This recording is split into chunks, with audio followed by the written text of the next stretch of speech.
किस तरीके से ये इलेक्ट्रल बॉन्ड का दुरुपयोग किया गया है। 60% इलेक्ट्रल बॉन्ड सिर्फ बीजेपी को गए हैं, 60%, 60% बीजेपी को गया है। और मैंने दिखाया है इस विश्लेषण के द्वारा कि किस तरह से ईडी, सीबीआई, इनकम टैक्स का दुरुपयोग किया है, और जिन्होंने चंदा दिया है उनको कहाँ से कॉन्ट्रैक्ट मिले हैं, हाईवे के कॉन्ट्रैक्ट मिले हैं, टनल के धंधे मिले हैं, और कोई प्रोजेक्ट मिला है।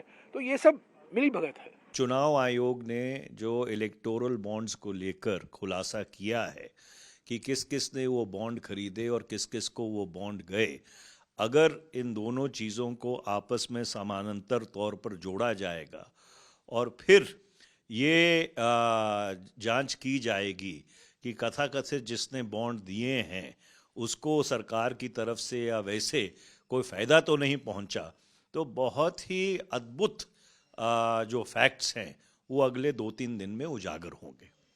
या ना तो सीबीआई इन्वेस्टिगेट करेगी, ना ईडी इन्वेस्टिगेट करेगी, तो अब जिम्मेदारी कोर्ट पे है। कोर्ट क्या करती है?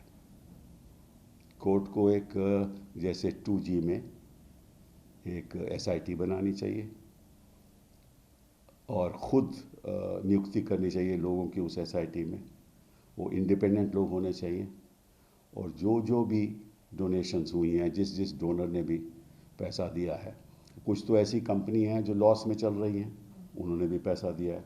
कुछ ऐसी कंपनी है जिनके प्रॉफिट्स जो हैं, जिनकी मुनाफा है बड़ा कमती है, लेकिन डोनेशन बहुत ज़्यादा है। तो ये सब चीज़ें इन्वेस्टिगेशन के ऊपर निर्भर हैं। मैं इसके बारे में आज कुछ ऐसी बात कहूँ जो सत्य नहीं हो तो वो गलत बात होगी।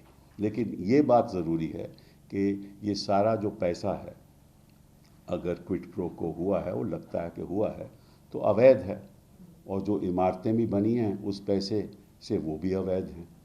तो ये तो एक बहुत, जैसे मैंने पहले भी कहा कि हिंदुस्तान में 2 बहुत बड़े स्कैम हुए।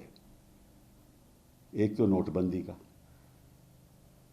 जहाँ करोड़ों रुपए जो कैश में थे लोगों के, किसी ने कोई कंप्लेंट नहीं की, कोई इतराज़ नहीं किया, सभी ने अपना पैसा बदल दिया, उसकी आज तक इन्वेस्टिगेशन नहीं हुई। वो बहुत बड़ा स्कैम था। अब दूसरा उससे भी बड़ा स्कैम ये है, क्योंकि इस स्कैम के द्वारा तो इन्होंने अपनी पूंजी में जितना उनको चाहिए था डाल लिया, और दुनिया में सबसे समझ लीजिए कि सबसे बड़ी पूंजीपति पार्टी उभर के भाजपा आई है। अब देखना ये है कि कानून इसको किस नज़रिए से देखता है।